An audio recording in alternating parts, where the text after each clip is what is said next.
We are Didi and Arma, and in our daily lives we support people on the path of self-liberation. We teach time-tested energy skills like Qigong, Tai Chi, internal alchemy, traditional nutrition and meditation.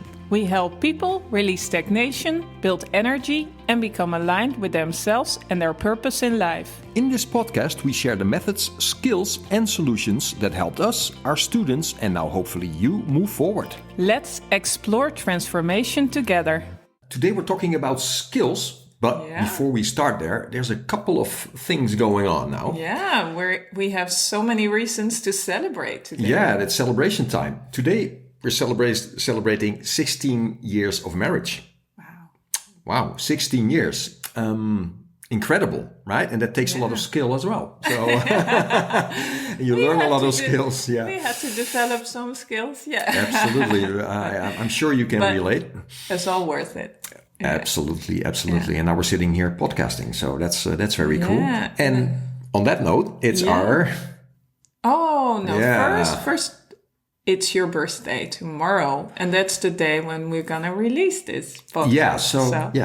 It's another celebration. So it could be that when you see this, it's my birthday. Yeah, and then a great one today, or this is the 25th podcast that we're recording. 25. Wow, incredible. Yeah. So that's an achievement, right? Oh, absolutely. And very enjoyable.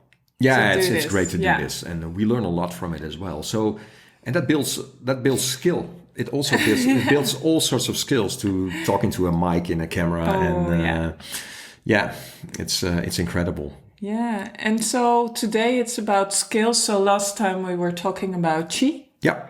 This time about skills, and as we are Qi skills, it just fits. That just makes sense, doesn't it?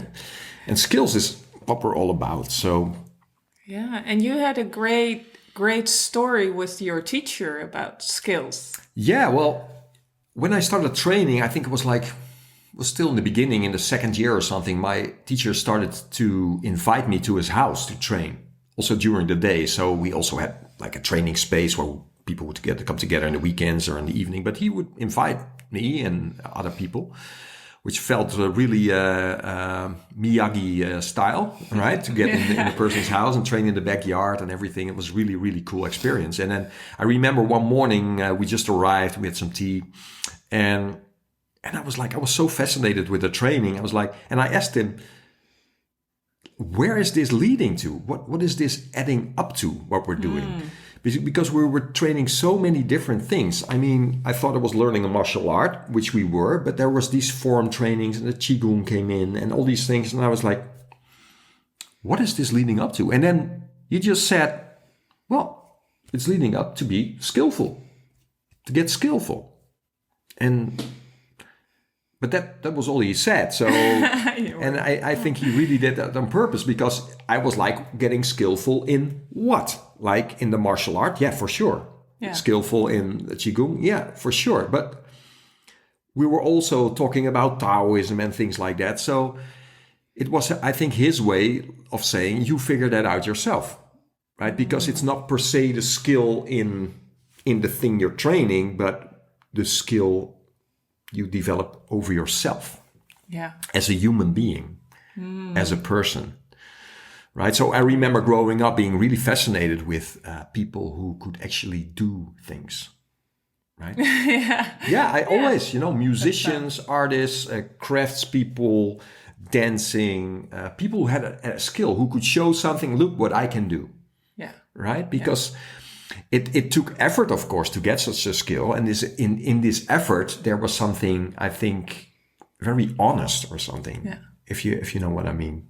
Yeah, and especially with artists or dancers, it's really in the moment performance. Performance in the moment, right? And sometimes under pressure or, on thing. And can you move yourself out of the way while performing something? I remember there was a beer commercial. Yeah, I know this is Qigong things, but and I'm talking about beer. But there was a beer commercial here in Holland from Grolsch beer. Grolsch. Yeah, I think most people will say Grolsch, but that's Dutch. And there was a beautiful commercial that said something like, they always showed in this commercial craftspeople, like instrument builders or, people building furniture. And then they would show them, it's like working with the wood and things like that. And then after they were finished, they had a beer like that. And they would show the thing, right? And these were actual craftspeople. I was fascinated by that. And I think that's what my teacher was aiming at. Is like,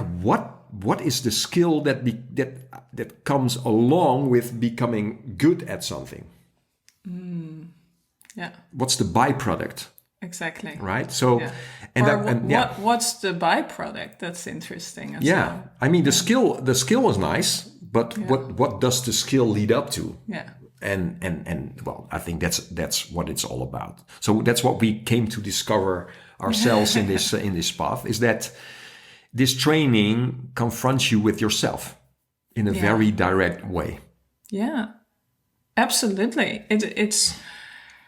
It's something that you learn along the way, is self-discovery. And I think you don't necessarily learn these things in school, although you learn them by living as well, but not very consciously.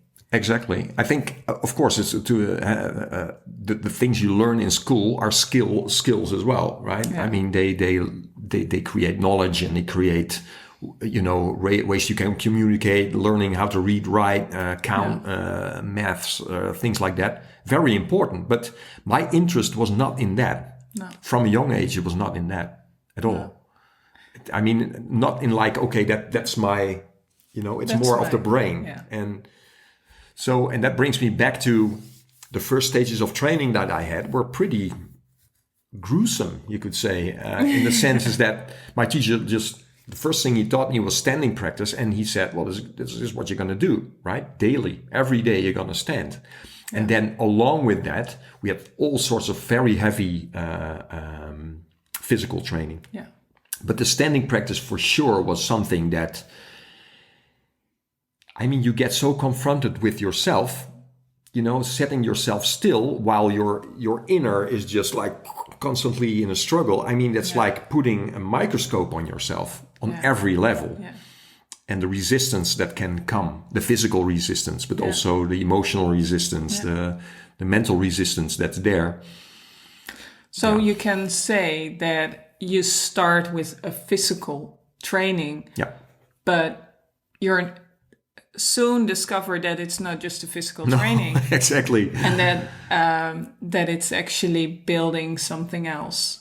Yeah, it's building something else for sure. And I think you can explain that to people at the beginning, but that's not, they have to experience it, right?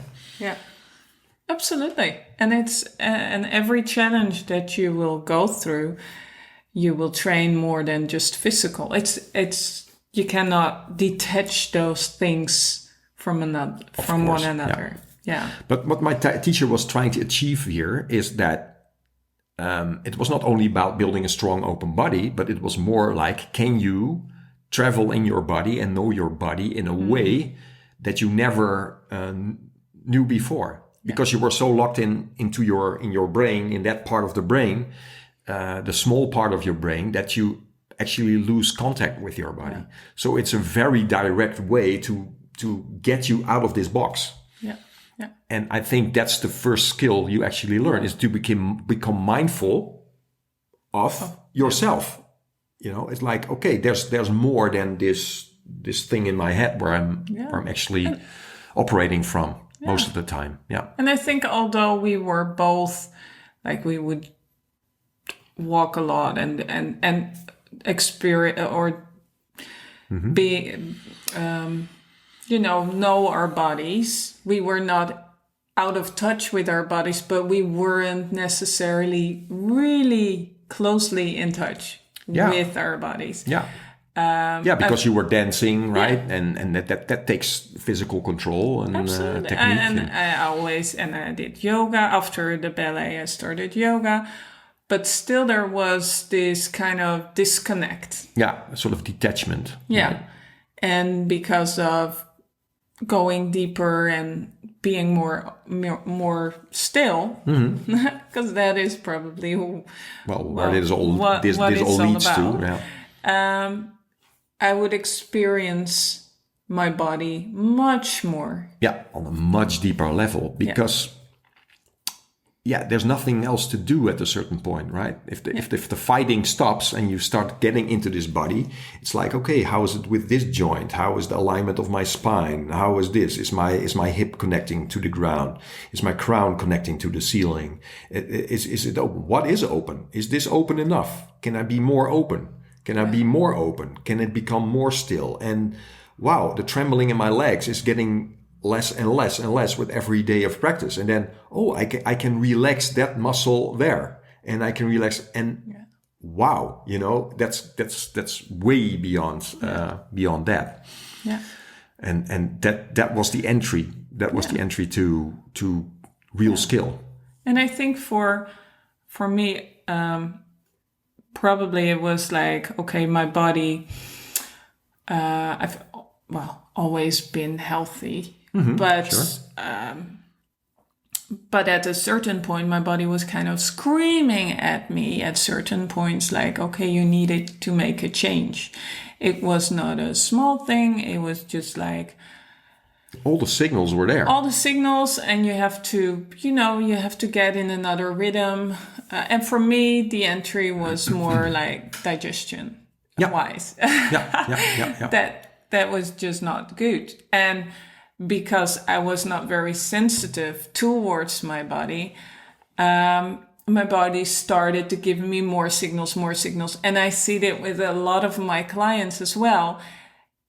Their whole system is screaming at them for change. At some even at a point that they're burnout and cannot even lift a finger, because all the elements, everything is just boom. Kind of just collapsed. Right? Collapsed, and it's screaming like, listen to me. Yeah. But it's so hard to get this cause and effect. You see the cause and effect, right? Because you don't necessarily link these things with each other. And that's the thing, is that, so there's no mindfulness around that yet. Yeah. And I think at a certain point, when you start listening and when you start noticing, then even the smallest signal can be noticed. Yeah. And that's when there is ease and flow coming in. Yeah. Yeah, so you get to this point, right, by making people aware of the connection there that is actually related and connected. Yeah. And that's the entry. So without this mindfulness, there's no change. No. Right?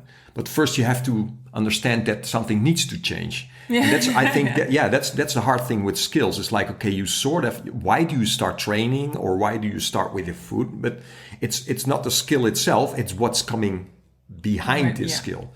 So going back to maybe Eckhart Tolle, which was a book that changed a lot in my perspective, in my mind, but there was not the experience yet. Yeah. Right? So, and I think when started training, even then still I was like, but what skill? Until you move further and further in the training and get what happens is that at a certain point in my standing practice, there came these moments of, I'm feeling something beyond my physical. Right? There's sensations beyond the physical that I didn't, they were unnoticed before. And also certain moments of like such mental clarity, short times, they were not long, but short times, that was like, that sort of presented itself coming from this standing.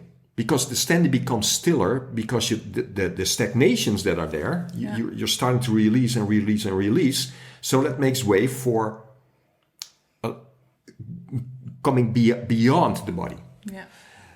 And I think that's when it becomes clearer, is what you're actually looking for. Yeah. And to build up on that, what the good thing was, when I started with food, it was something that I needed to do, but you would do that as well. Yeah. And eating differently would make us digest better and would give us more focus and less noise. Exactly. So it was kind of like this synergy. Yeah, well, it was like entwined at a certain point. Yeah. So, and since my teacher in the beginning already said, it's like, well, if you just start this training, you will notice that some things you are going to change diet, you're going to change this, you're going to change lifestyle. And I'm like, wow, yeah, I was not against that, but I was like, okay, I was already thinking that, well, a lot of that was okay. But once we started with that journey combined with the training, wow. So what does that do? I mean, your concentration becomes much stronger in your training. Yeah. And there's less up and down in the energy during the week, right? It would be like bang, high up, and then boom, like that. Yeah. So that sort of had, and well, I think at a certain point it was really low, But once this started happening with the training and that came in, you feel, oh, there's more highs now, but you're not skillful yet. So you might do something that you're not aware of, and there's a dip, right? So what first is this searching, and is this wave, right, going high or low, becomes stabler and stabler. So everything that you're experiencing in the training starts to stabilize as well. So it becomes easier to move beyond the body. It's like, okay, this is a still body, and my body would change. Yeah. So that supported more stillness as well. Yeah, but I do. I have the same experience that first you have these moments of stillness, and I think I did a meditation course actually with you, and that really got me onto another level of mindfulness. But then you kind of have it on the moments that you train. So I would sit in the morning, as I still do. I sit in the morning, I do my meditation. Yeah. And that's the moment when it's easy. Because you're sitting there, you're on your own, and it's easy to get in that. You know how to get there. Yeah. But then you're in this party and there's all these things happening,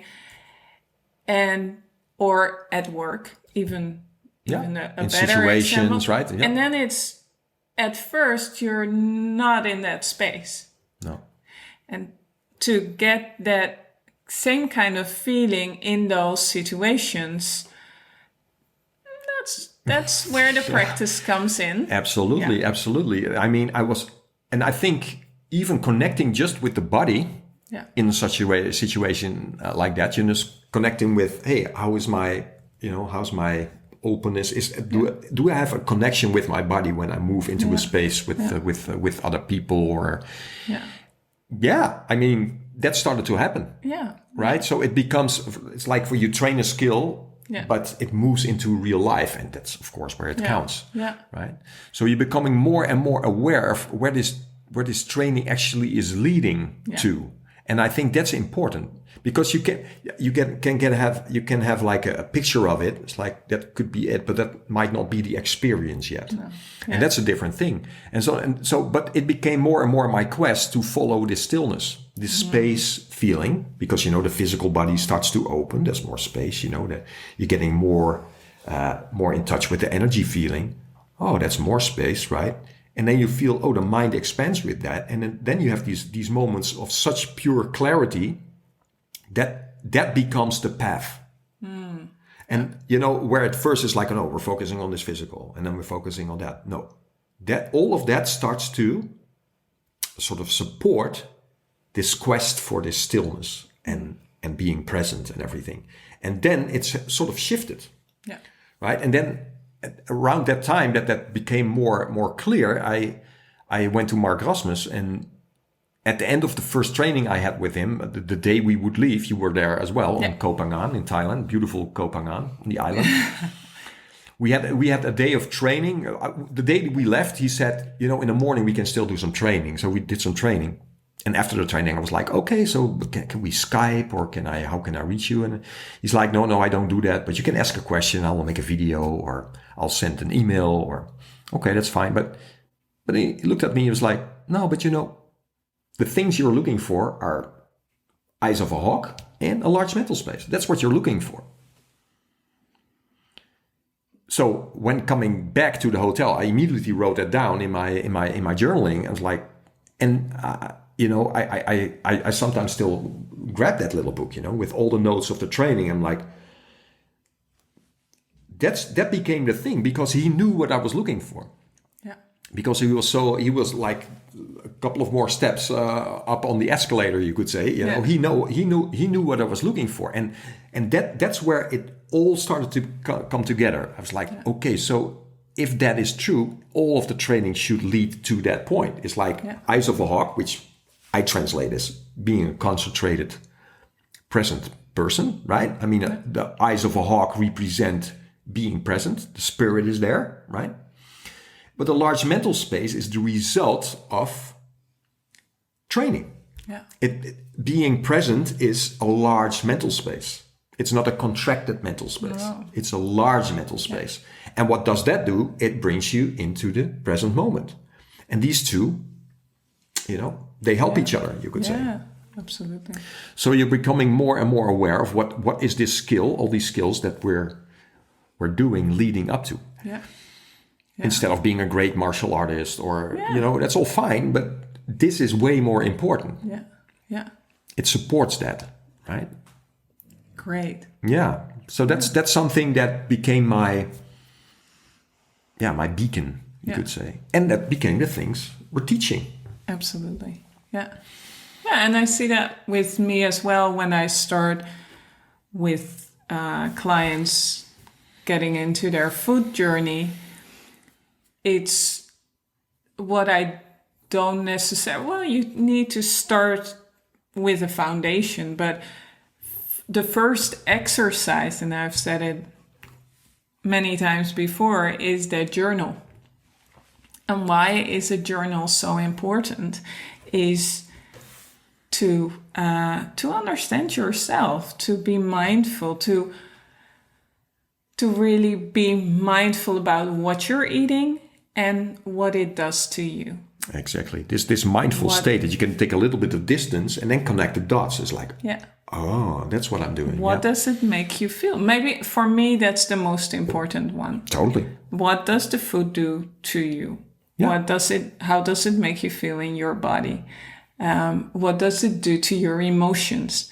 And when people first come to me, they don't relate food to their state of being. Yeah. And so they cannot see that they're sort of sustaining their own disbalance, right? Yeah. So when you start to eat different, you will become a different state. You will become in a different state. But change is only possible when people get these aha moments themselves, right? It's like, okay, And now I see it. So having a journal and writing down what you feel, it's like seeing for yourself, looking back, I had this and this and this. Oh, now I understand. Now I get it. And now it's becoming easier to make a change in that. Yeah. And if you're... When you've done this for a long time, then you know, like, okay, what do I need at this time? Yeah. And set aside, it's good to have a foundation from all the ancient nutrition and the 5-element food and how it's all built up. But at a certain point, your body will tell you, or your system will tell you, what is good for you at that certain time. And you can not just feel it afterwards. No. But you can feel it before you even had it. You can feel like, is this what I'm looking for now? Yeah. So this mindfulness becomes so present already before you make a decision or a choice, that it's like it's not what you want, but it's what you need or something, right? It's that sort of thing. It's like listening to yourself, and the voice gets clearer. Yeah, like, and this is about food, but what you said before, it can be in every aspect of your life. Absolutely. It's like your all your thoughts, feeling, actions in life. If you're not aware of them. Yeah. What does my day look like? Is that what I want to do? Is that how I want to feel? Am I just go with the flow, or do I set up my day in a certain way so I can have the best day ever? Absolutely. And what I always find as well, some people, they don't allow themselves in that feeling. They rationalize everything. But in the end, you will see that when you just rationalize, it's sometimes pretty off. I mean, you need to build upon a certain things that you've learned. Yeah, sort of foundation, you could say. Yeah. Yeah, but then at a certain point, the feeling part needs to come in. It's all in the experience. If there's no experience, you might be, I don't know the word for that, but I mean, you could be fooling yourself, really, but people don't know, right? So you have to make them aware of them. It's like, well, you can actually feel what food is doing for you, right? Yeah. Okay. So, and I think that the thing of making a journal is so important in Qigong and Tai Chi training as well, because that becomes your own it becomes your manual. Yeah. Because you can look back, it's like you see these changes because you became so mindful of everything that this feeling and that thing and that thought, and so important, because without that the change is not possible. In Hermetics, the first thing you do, the first lesson is observing the coming and going of thoughts and feelings and physical things, because if without that change is not possible. But before people want to even change, right? So that's the thing. I mean, so what is the ultimate skill? I think is mindfulness, because it all starts there, right? But that leads up to something. It doesn't stop there. It leads up to being present. Yeah. And I think that's what and then it will present, and then you can have a choice. Do I want to do those things that I feel are not good for me? Do I want to stay in that toxic relationship? Do I want to eat the things that maybe I've learned from the past is my comfort food, but it's not really? Or do I not want to do that and go, but also go into the unknown? So it needs to build up. And then you see, and what I always love to see, and I've seen it with us, but also with our students, that when they train for a longer time, or some even in a short time, that they change their lives. Some people, they decide, I don't want to do this job anymore. Relationships, or they get a new relationship. Lifestyle changes, radical lifestyle changes, moving house. There's so many things that come out of this mindfulness, and it's like guiding people in that process and helping people in the process is just most beautiful thing. It's the best, it's the best, and. So I think, the ultimate skill, mindfulness leading up to alignment, I guess.